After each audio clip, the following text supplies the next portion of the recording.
Hello and welcome to episode 3 of A Load of Baubles. As always, we're going to start with some shout-outs. Now, first of all, Paul and Gavin got in touch from Barnsley College. Now, Paul is a graphic designer, meaning he designs images not suitable for children or those easily upset or offended, so don't look at Paul's pictures.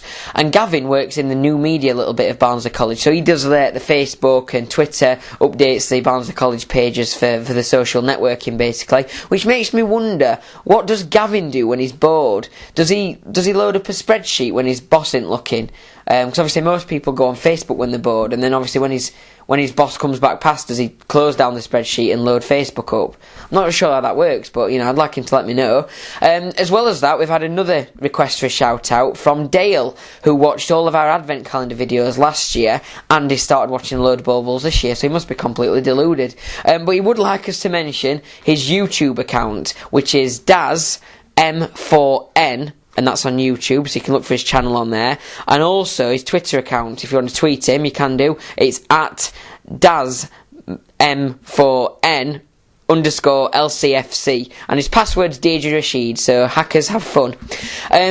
Also, another shout out we've got, someone else who got in touch through YouTube. They noticed that last week we did a birthday shout out for someone.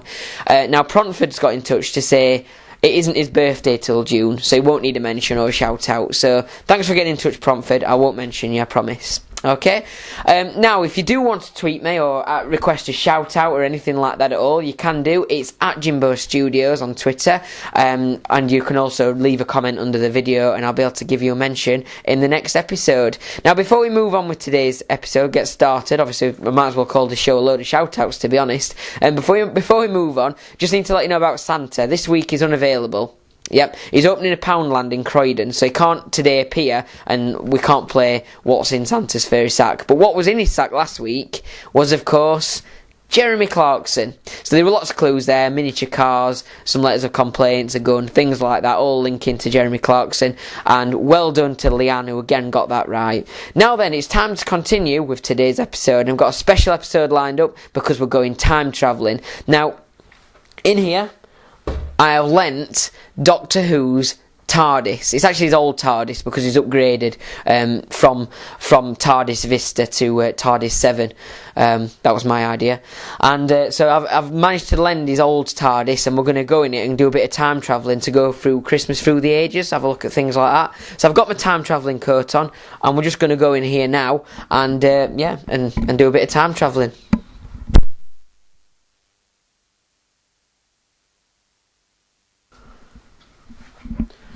So, here we are in the TARDIS, as you can see, and first of all, we're going to try and go to the 50s, so just play with these buttons down here, and I think we should be on our way.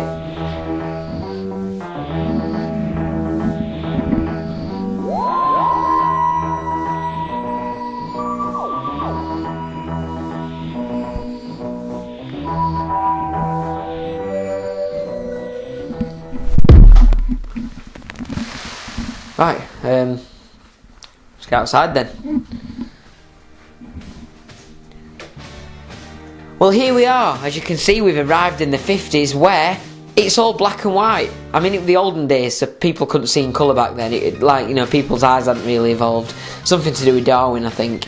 Anyway, other than that, back in the 50s, Bruce Forsyth's jokes were exactly the same, and also decorating Christmas trees wasn't as what we know now. Basically, it was more, you wouldn't decorate them with baubles and things. Normally it'd be things like berries, anything you could find really, even popcorn. I mean, I wonder if it caused a bird problem, birds getting in the house trying to eat the berries off your Christmas tree, or even the popcorn. Although I've heard that birds who eat popcorn actually do explode. It might just be a myth. I mean, I don't know if it's true or not, but I swore I heard something then.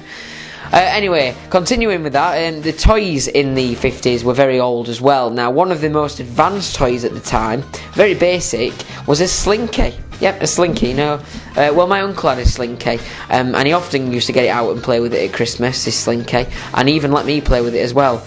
I've not actually seen that uncle for a long time. My mum told me to forget about him. Other than that, Meccano was quite big in the 50s as well. In fact, it wasn't called Meccano back then, it was called an Erector set, which is something else actually my uncle Toby used to let me play with every Christmas. He always used to get out his Erector set, so, and again, I'm not really sure, I've not seen him for a while.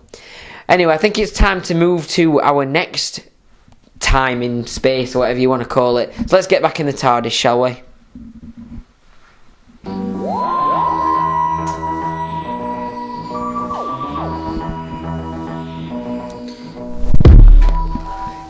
Well, we've arrived.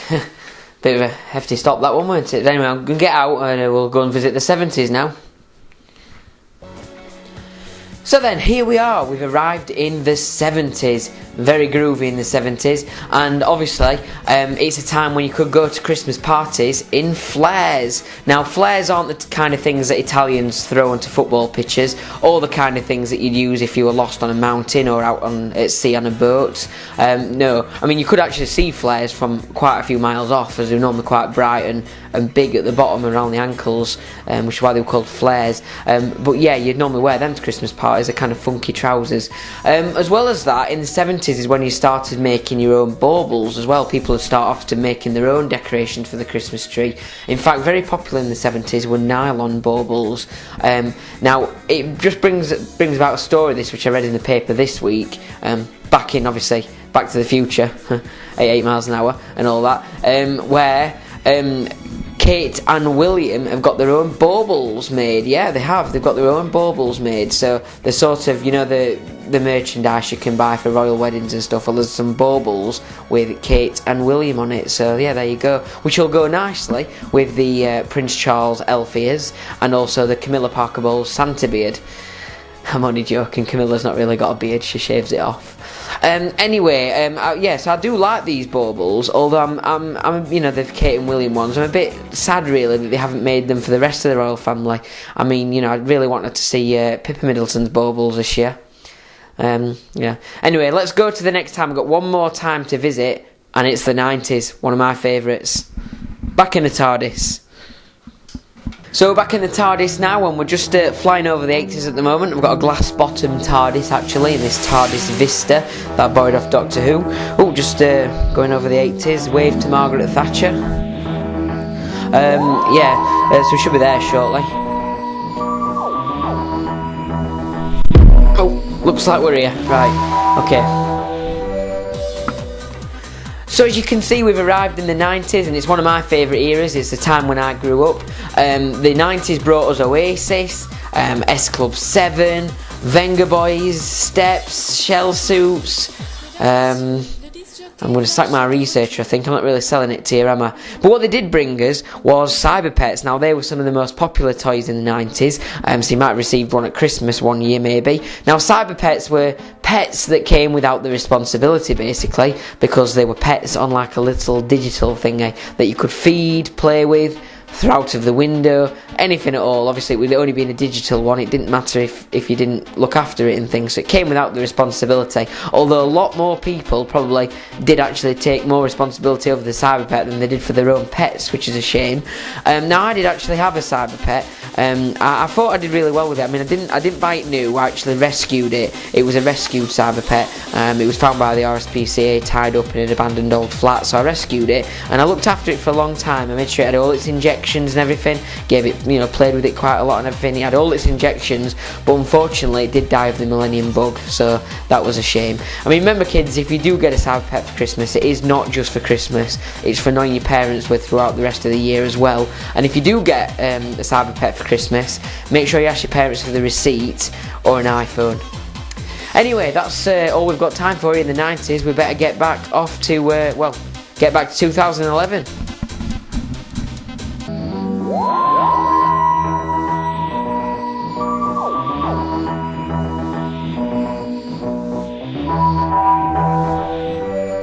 So here we are then, back in 2011. It's good to be back. Oh, that can't be right. It's still black and white. I can't even tell what colour the balls are. Show it right here. Oh, that's better. It's okay, we're alright now. Yeah, so thanks for watching. Remember, you can tweet me if you want to shout out, or if you want to let me know anything that might be quite interesting. You can leave a comment under the video. You can tweet me at Jimbo Studios if you want to shout out or anything at all. Once again, thanks for watching, and we'll see you next time.